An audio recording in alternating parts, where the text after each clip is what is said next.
Join us on Serious Aging as we journey through the science of longevity, featuring in-depth interviews with experts who share their fascinating new insights on living healthier and longer.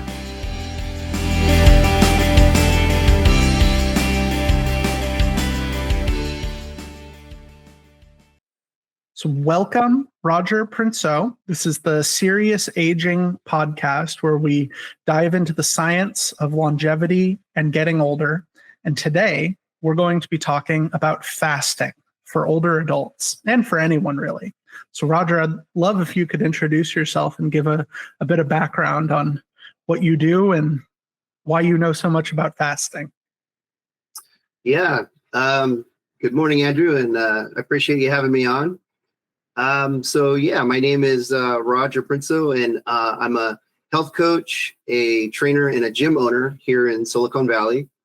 And I've coached a lot of people over the past 20 years on health and, working out. And just within the past 4 years, it kind of coincided with COVID.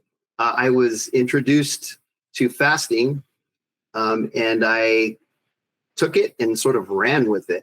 I've become, in my circle, I think, one of the go-to fasting experts. However, I will emphasize that I am not a doctor. I am not any expert in fasting other than some of the people that I follow. However, I've witnessed personally and with some of my students that I train some amazing results from fasting that I hope to share with you today. So thank you again for having me on, Andrew. My pleasure. So I guess let's get started with a definition of exactly what is fasting and maybe there's a couple different types of fasting. Sure. Yeah. So fasting is somewhat of I guess I would call it a lost art. It's confusing to a lot of people today because we're so used to being fed. We're so used to eating multiple meals. And so fasting is basically, it's not eating for a period of time and it's letting your body actually repair itself. There's different forms of fasting. There's intermittent fasting, which seems to be a hot topic these days. Everybody's talking about intermittent fasting, right?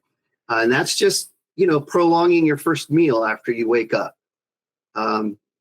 Fasting has historical roots that go back thousands of years where every culture and religion had some form of fasting, whether it be for a spiritual, length of time, or it's, just evolutionary, not being able to get that food where, these days we can get food anywhere, right? So things have sort of flipped with humans where, even back in the 80s, I remember we had, hunger issues around the world. There was, Feed Ethiopia. We had a lot of awareness of that where, nowadays it's gone 180 degrees the opposite, Andrew, where we actually have a problem where people are dying more from being overfed and being sick.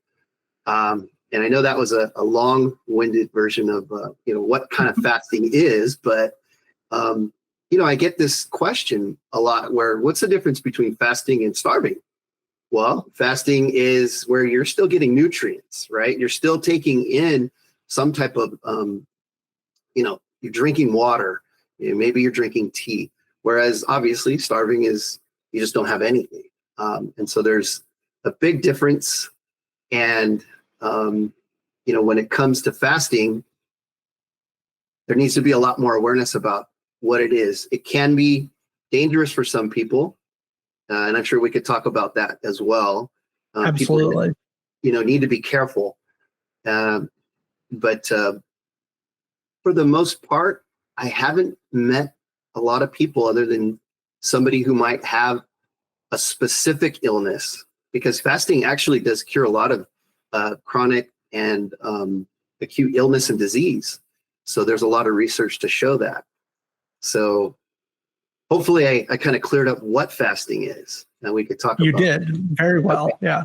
And I'll back you up on it. I have been listening to a couple podcasts specifically on fasting and living longer. And one of them did a deep dive into all of the different things that we've tested in mice that extend mice lives. And there's all these cool chemicals and things like rapamycin and new medications that we've discovered. And all of them pale in comparison to fasting, which is from some studies in the 70s that are being repeated today, where you could get maybe a 40% increase in lifespan in a mouse by calorie restriction. And the way that they did calorie restriction, I thought was funny. I guess I'm not really much of a doctoral scientist, but when they do a 20% calorie restriction, they don't change the portion sizes. They just don't feed the mouse for 1/5 of the time. So it goes Friday without eating, basically, or something like that. And this is what has been associated with increasing lifespan more than any barrel of supplements, anything we can come up with. And so I think there's really something there. It's a mouse study. It's not a human study. It's really hard to do that kind of study with people because there's a lot more things going on. But that's where the future of this research is maybe eating less is the cure to living longer. So yeah, I'd love to dive into some other topics specific. Let's tie this back to aging and older adults.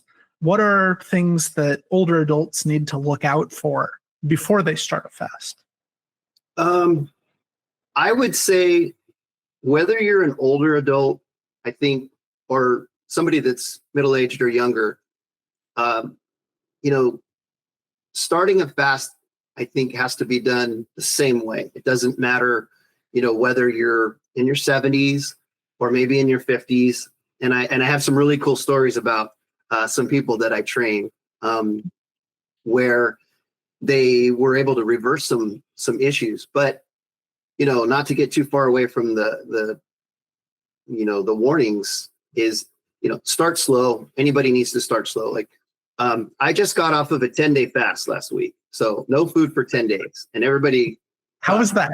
Let's dive into that before talking about I love talking about this. So I've been fasting for 4 years. I've tried all different types of fasting. I always tell my students that I'm the test dummy, right? I'll test on myself. So for me, the 10 days was shockingly easy. And I know people might not understand that, but the reason is because I have my tips and tricks that I've learned over the years. And I also started out slow, going back to starting slow. Like my first fast was maybe 24 hours. Then I worked my way up. And this is the way I coach everybody, because you don't want to just jump into a 4-day fast or a 5-day fast cold turkey. It's really going to be miserable, right? You've heard the expression hangry, right? Everybody knows what hangry is, okay? And that's the thing. Now, when a lot of my students start slow and they work their way up, and we talk about different, things that need to be implemented, like your sleep has to be really on point, okay? For a few different reasons that I'll talk about.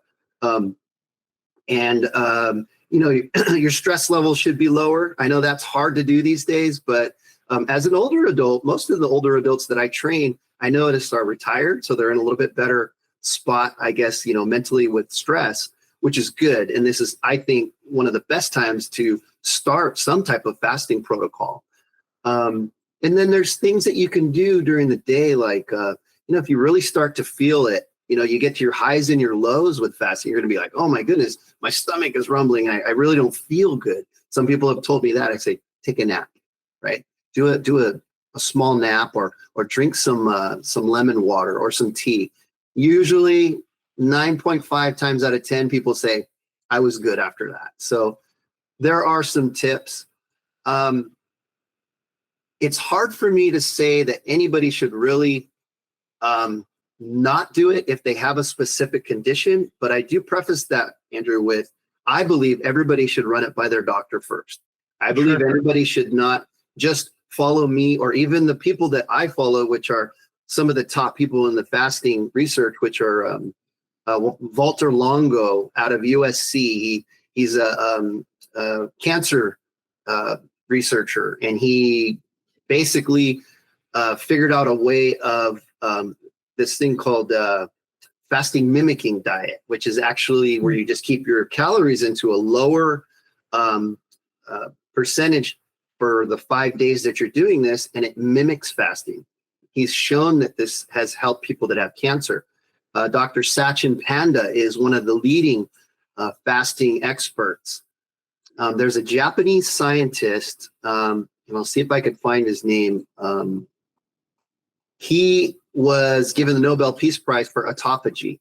Okay, his name is Dr. Yoshinori Osumi, and he is a cell biologist from Japan, and he has actually spawned a whole lot of research on fasting through his autophagy and cell clean out procedure that happens in your body with fasting. So there's a lot of research to back what you were saying earlier, Andrew, how you were saying, you've read about how all the amazing things that can happen.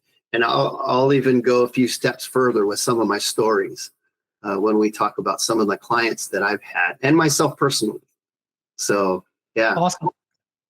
So, yeah, no one shouldn't really fast. They should run it by their doctor. It's a great conclusion and sort of midpoint of what we're talking about here. Right. This is for anyone. You don't have to do a lot to not eat.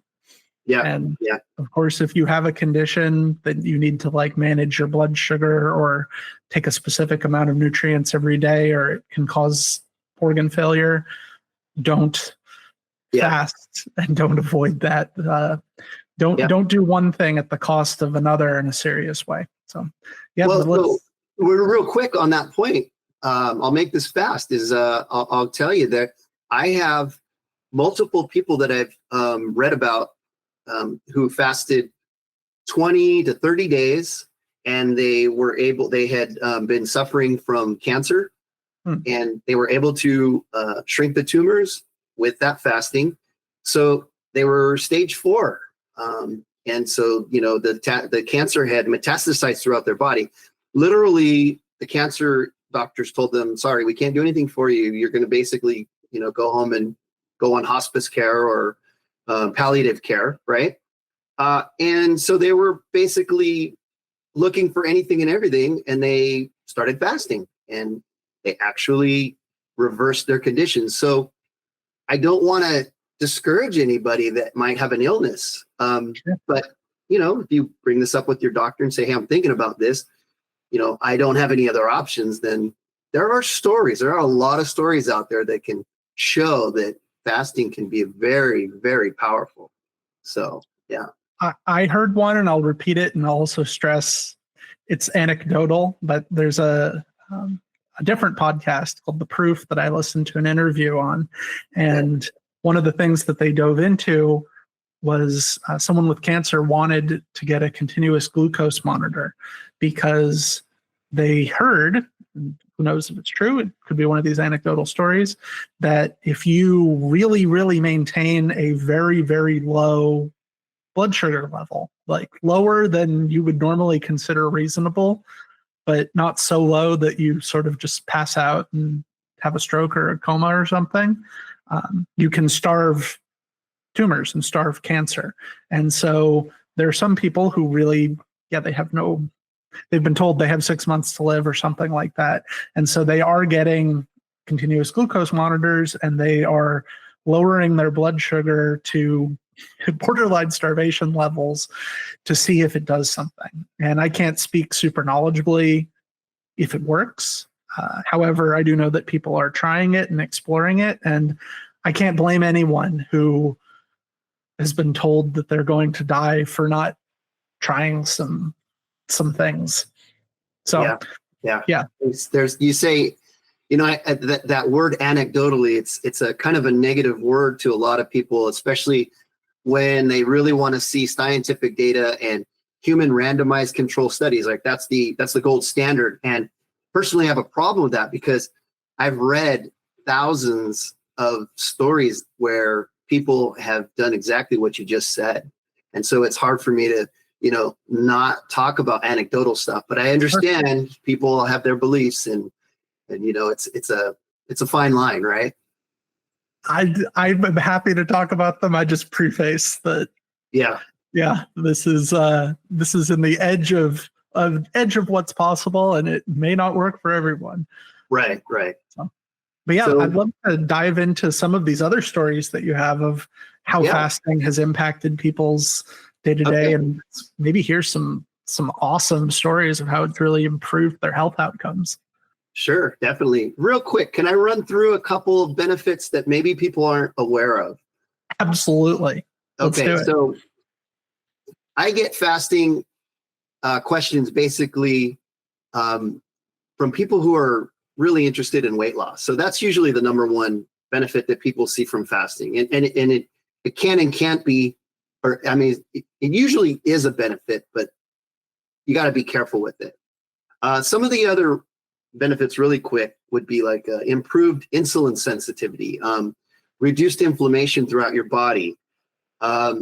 Obviously, we talked about autophagy, cellular repair. If you're not aware of what that is, please look that up. It's very, very important. And it's one of the most crucial things that you get with fasting. I believe, these historical cultures and religions like Judaism, Christianity, Buddhism, religions going back thousands of years practice fasting for a reason. And I think science now here in the West is just catching up to all of that. Gut and digestive health.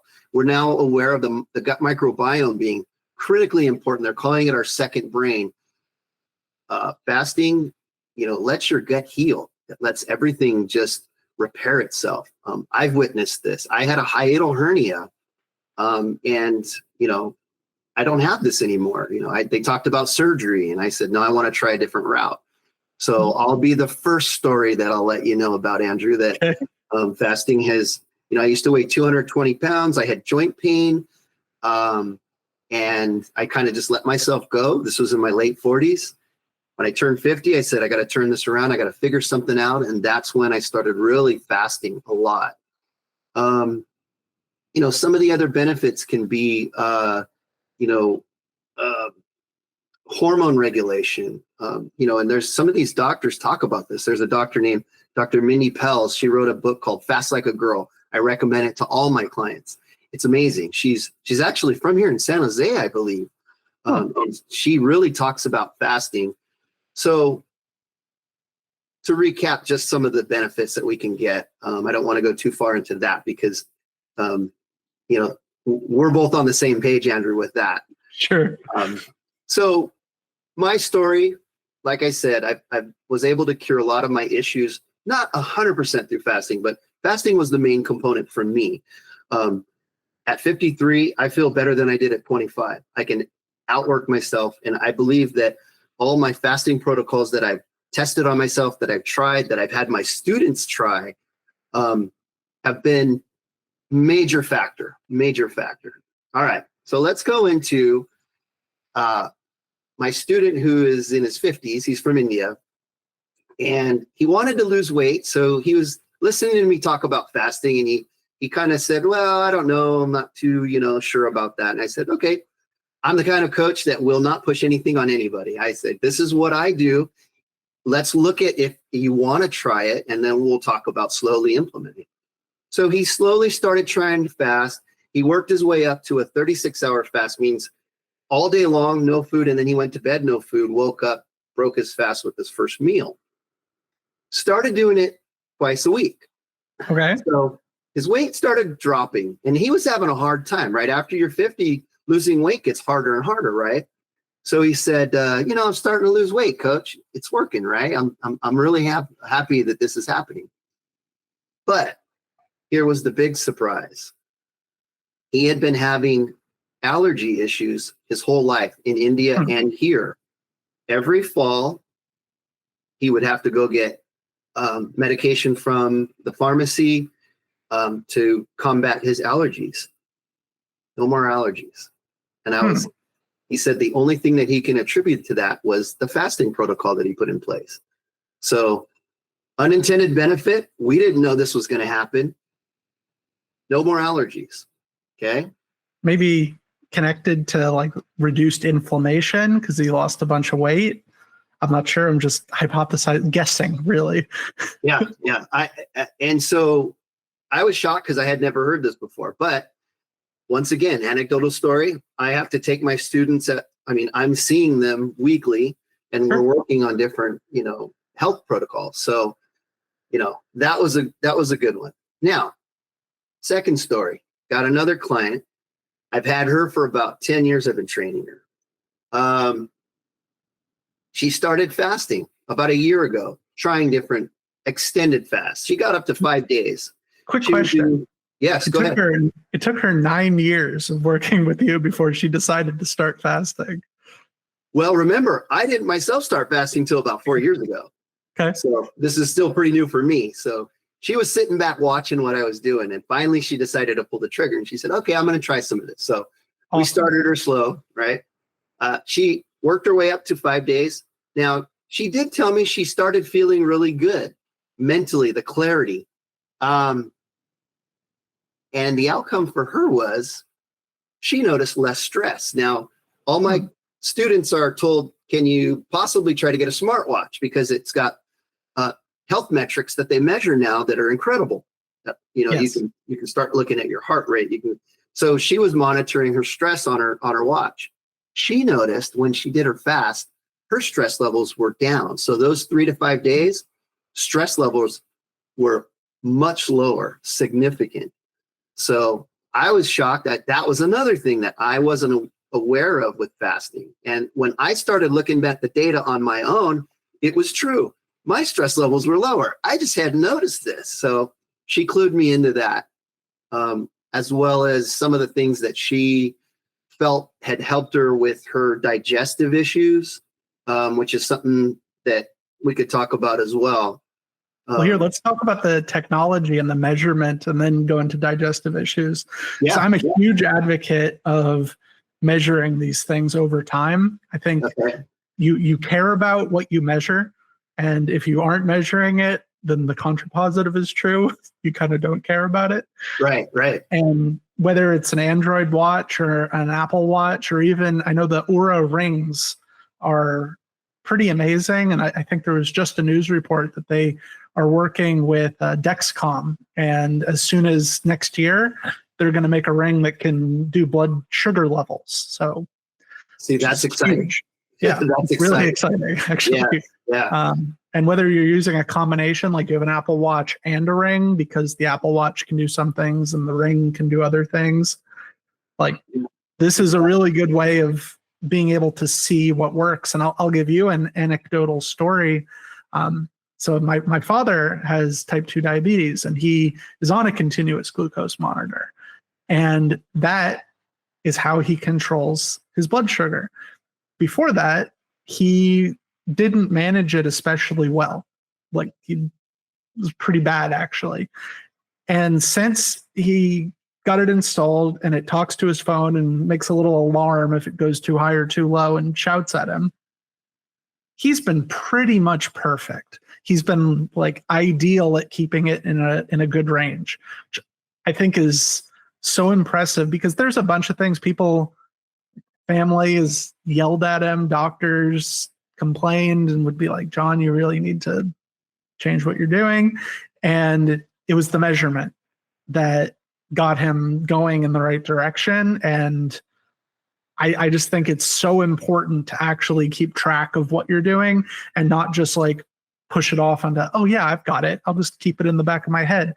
Because that's if you measure it, that's the only way to not add to the stress levels.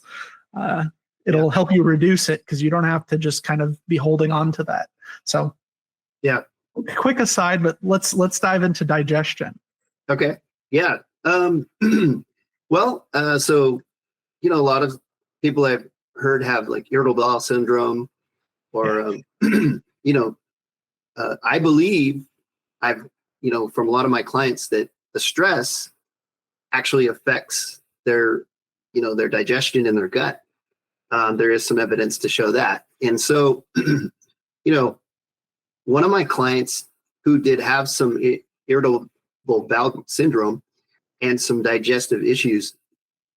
She started practicing, and we haven't talked about the different forms of fasting, right?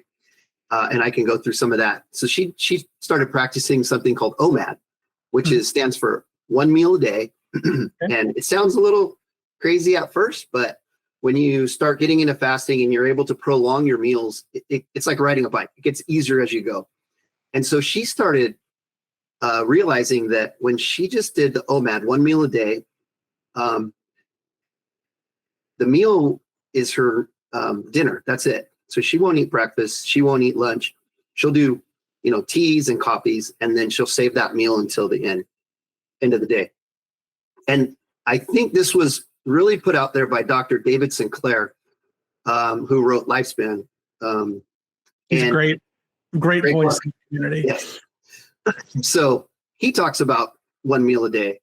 And for her, it cleared up a lot of issues she had with her digestion and her stomach problems. She would have nausea sometimes, or, like a sour type stomach a lot, which I've heard from a lot of my clients that have some similar issues. So for her, that OMAD, that specific type of fasting really worked, and it resonated with her, and she's on it full time now, and she loves it. She loves it.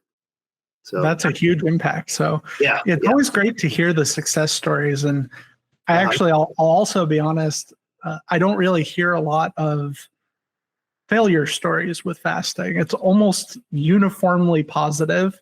But I was curious if you had any of like, this person tried to fast and gosh, it wasn't for them. That's a good point. You're right. I don't have a lot of stories. I do have one client who, separately, I've helped her with a thing called myofascial pain. And I've been talking to her about fasting, and she's been very hesitant because she does tell me when she fasts, if she misses meals, she gets very weak and shaky. So I think that would be the closest thing I've heard from people who have tried fasting that have had some type of negative experience with it. Now, I will preface that by saying, have they tried a 16-8 method, a 5-2 method, an eat, stop, eat method, an alternate day fasting method, a warrior diet fasting, a fasting mimicking, an OMAD? Just to put those out there, there's a lot of fasting methods that we can try and variations of those. And if you want to talk about the different methods, we can specifically say this fasting is done in this window or in this respect. I mean, there's so many different ways of doing it. I have a Muslim client. She does Ramadan once a year. They do it a specific way. It's religious. She doesn't deviate from that style of fasting, and it works. She's been doing it, over 40 years. So yeah, there's a lot of different ways of doing it. I think Ramadan was also my first exposure to fasting. Okay. I played soccer when I was younger, football for people in Europe listening. And we had our star forward was a friend named Hussein, and he was really, really good, run really well. But every year when Ramadan came around, he could only play one half of a game because he was fasting, and it's really, really hard to just go do like a athletic sport. And so I remember being kind of annoyed at fasting when I heard about that, but he took it so seriously and really appreciated that we took the time to learn about it and understand it. And we put him in the first part of the game, hopefully shoot for the best and try and win. And it was what it was when he had to stop because he was fasting. But some things are more important than just going about daily life. Like, one, if it's part of your culture, respecting that and involving yourself in the culture with everyone else. And two, I mean, we're talking about it here as being literally one of the healthiest things you can do to live longer. So yeah, it's interesting that you brought up sports because, I'm a health coach. I'm a gym owner and a trainer. And so when I'm posting stuff on social media, I call myself fastivore, right? That's what I call myself, right? And so everybody asks me like, well, when you're fasting, should you limit what you do? And I would say for some people that aren't very active or sedentary, yeah, definitely be cautious of that. However, myself and a lot of my clients work out as though it's a regular day while I'm fasting. I'll lift weights, I'll do cardio, I'll do everything that I normally do. And there are some athletes, and I won't be able to bring up their names at this moment because I'm drawing a blank on their names, but some of them will incorporate fasting, and they will go do the games, the sports. And there was even, I think, some Muslim athletes that played basketball, while through Ramadan, they played the games. So it can be done. It's just a matter of what I call test, and retest. And that's going to go back to, the anecdotal stuff. You have to test, and retest on yourself and see what works. We're all, from different parts of the world, different ancestries. We all, our ancestors all ate different types of food. So we don't know the chemical makeup of each of us, what's going to be the ideal food or, fasting protocol as well, right? It needs to be tested. Yeah. So, yeah. I completely agree. So what else should we talk about as we sort of begin to wrap up on fasting? What are some things about fasting that people might not expect or might not know, some of the subtle nuance or little details? Well, so we've gone over pretty much what fasting is. Yeah. I mean, I could talk about this for another couple hours, I got so much to say about fasting. We'll have you back to do that. Okay. We could talk about everything. So, there's, I do want to kind of circle back really quick. Sure. There's a thing called dry fasting, and I've been noticing there's a trend on dry fasting. I would be careful with that. Now, again, I'm not a doctor, and the reason that I am a little cautious of the dry fasting is because there's no liquid involved. And I do think part of my success in fasting and my students that really excel is the ability to give yourself some supplements and nutrients from tea, or water. Sometimes I'll mix in like lemon and salt in my water. I'll get some of the electrolytes that your body needs, your mitochondria needs. So the dry fasting, I would be very careful with that. That's going to be one thing that I would really caution people about.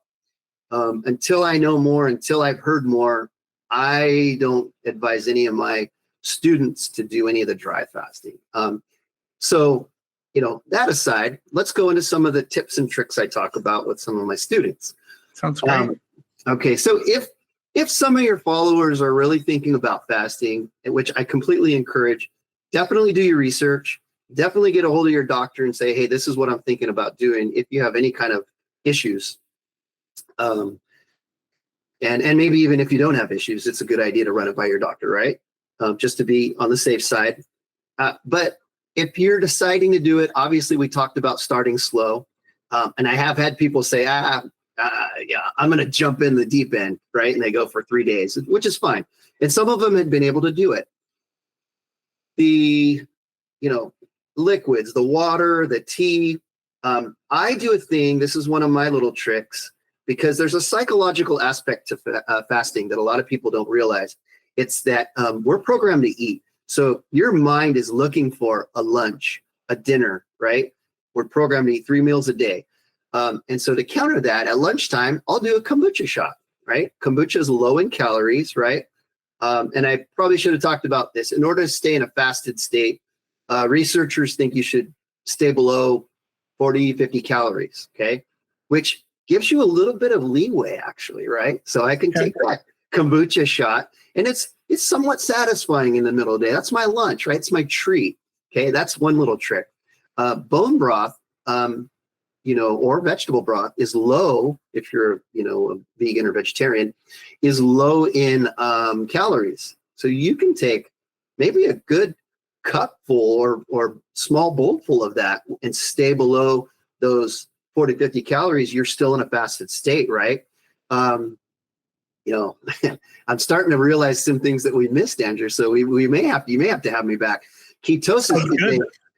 ketosis is a huge part of fasting. You get into ketosis after a certain amount, and not to shy too far away from the calories, but when you keep those calories low, you are going to get into a state of ketosis, which goes back to some of the cancer talk that we talked about, with starving the tumors, right? It's been shown, when you cut off those glucose pathways, you get into a ketosis aspect, you are now starving the cancer cells, which ironically we all have every day are in our body. It's just that autophagy process and that cellular clean out goes after those cells, and so we don't get cancer setting up shop in our body in different tissues, right?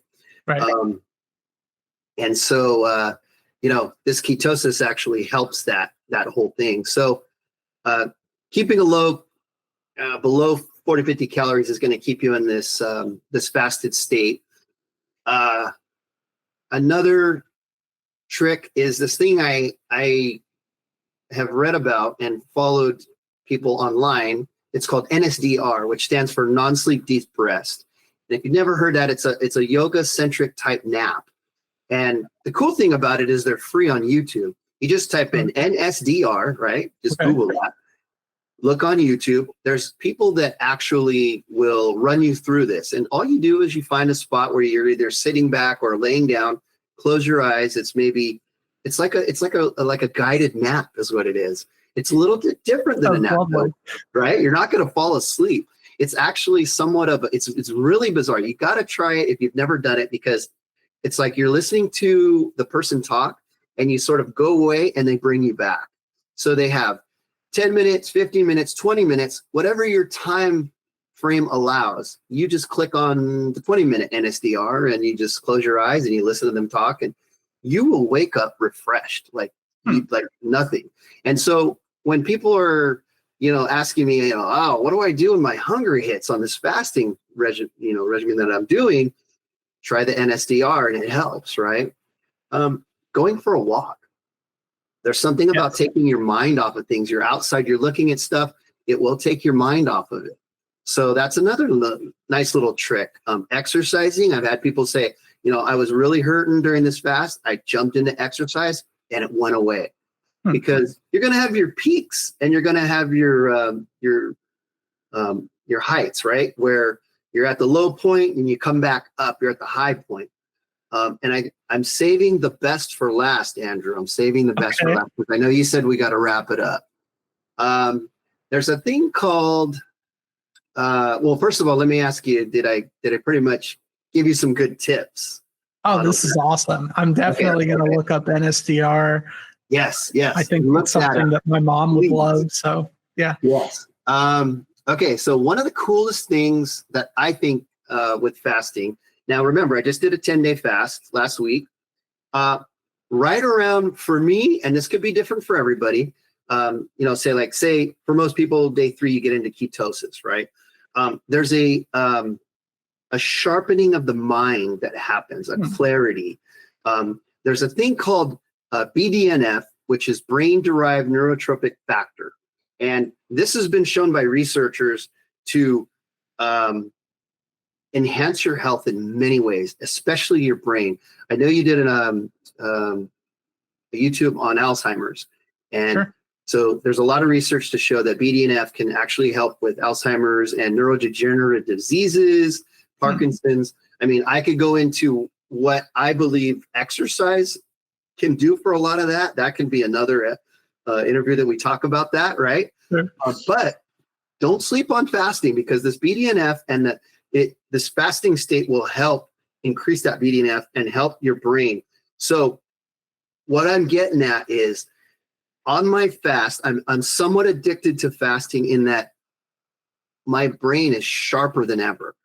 My clarity, my thinking, my reasoning skills, my ability to handle my workload and go through it and just kind of like, stay on track is for me, fasting. It's amazing. And I've heard this same thing from my clients that do fasting. And I don't quite know, the scientific reasoning behind that, but I don't care because I know for me, it's an amazing and powerful benefit that I get. I would, suspect my theory is that a lot of these ancient religions and cultures kind of knew that because a lot of fasting for them is spiritual. And, if they're seeing some type of, real brain shifts and mindset shifts, then they're looking at fasting in that respect. Whereas you and I are also including the health benefits that we now know scientifically that we get through autophagy and reduced inflammation.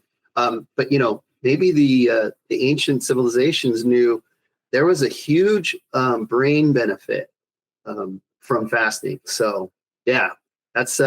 I've definitely heard that of the sharper and more clear and kind of like better than coffee for fasting of staying alert and ready. Yep. So awesome. Yep.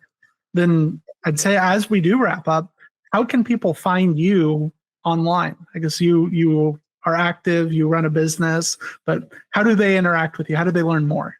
So the best way is, and this is actually perfect timing because my website is just getting finished.